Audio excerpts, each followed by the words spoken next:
Hello. Bruce Lee had some pretty profound philosophical impact, not on just the martial arts community, but the world. But how did he come up with so many profound conclusions? Bruce Lee wasn't just a martial artist, but an eternal student. Testimonial from Bruce Lee's wife, Lee Cadwell. Bruce would spend much of his time isolated in the library.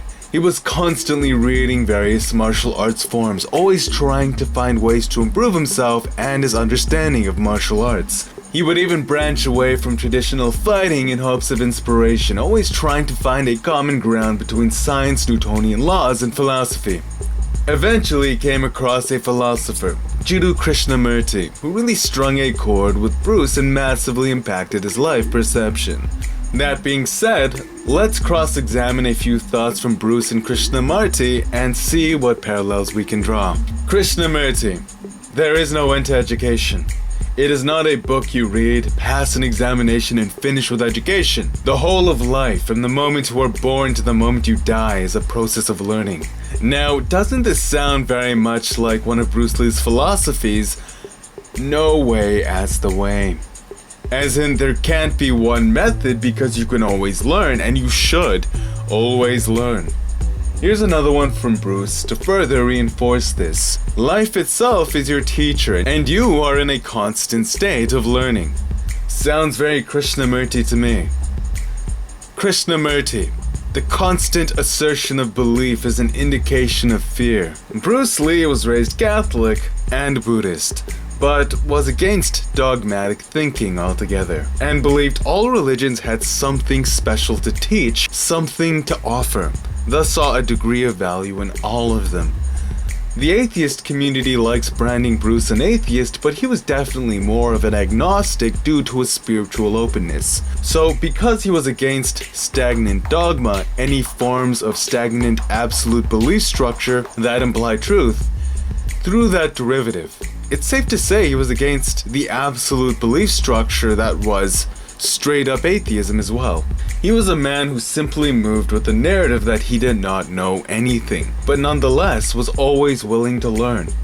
Very identical to Krishnamurti's ideas. Both saying they do not want to be conceptualized, as they would divide themselves from others and innately lose who they were, because human beings were infinitely more than the encased concepts human beings came up with. It's safe to say, much of Bruce's life perspective was a derivative of this man's life perspective, and so now to answer the question you're all here for, to express oneself honestly.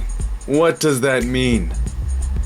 Krishnamurti: only when the mind is still, tranquil, not expecting or grasping or resisting a single thing, is it possible to see what is true. It is the truth that liberates. It is not your effort to be free. Doesn't this sound very much like Bruce Lee's? Into your mind, be formless, shapeless, like water.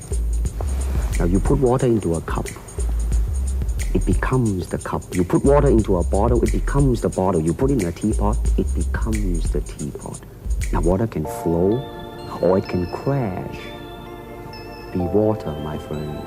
It's almost like Bruce pulled connotations of water from Krishna, then reworded this philosophy as his own. Express yourself honestly. The truth is that there is no truth. Disregard conceptualizing in language. Is there a state that resonates with all of these at the same time? A state where your mind is clear of all concepts. A state where your mind is simply still. The monks would call it meditation. The athlete, the chef, the artist would call it flow state, and the scientist would observe it with magnetic resonance imaging scanners, or the MRI, and then call it a high combination of alpha and theta brain waves. To express oneself honestly is synonymous with the moving meditation that is flow state. The authenticity of naturally expressing yourself out through flow. In the eyes of Bruce and Krishna, in this state, the fullness experienced through emptiness, you are the ultimate truth. And to every top-tier gamer, football player, basketball player, bodybuilder, martial artist, etc., at the top of your game, I know you feel it in the very core of who you are. You don't know what it is, but you feel its ultimate euphoria. When we see it in action, we call it style. When one walks in it, we call it swagger. And when a monk quietly sits in it, we call it meditation. We feel the aura of flow state, we gravitate to it, and it drugs us for its contagious nature. It gives us permission for our own authenticity, our own flow, which definitely explains why, regardless of religion, we sit in awe, empty, dogmatically, listening to the Dalai Lama whenever he speaks, like he's some kind of mystical, magical unicorn or something. No, he's not. He's just a man with a very high level of flow. A supreme emptiness, stillness, and through that aura, we feel the ultimate truth resonate from him and simply get drugged by its presence. To that end, all of this exists in you too. Within you, when the ripples of your bond clear, you don't understand it, but you feel it flow from you.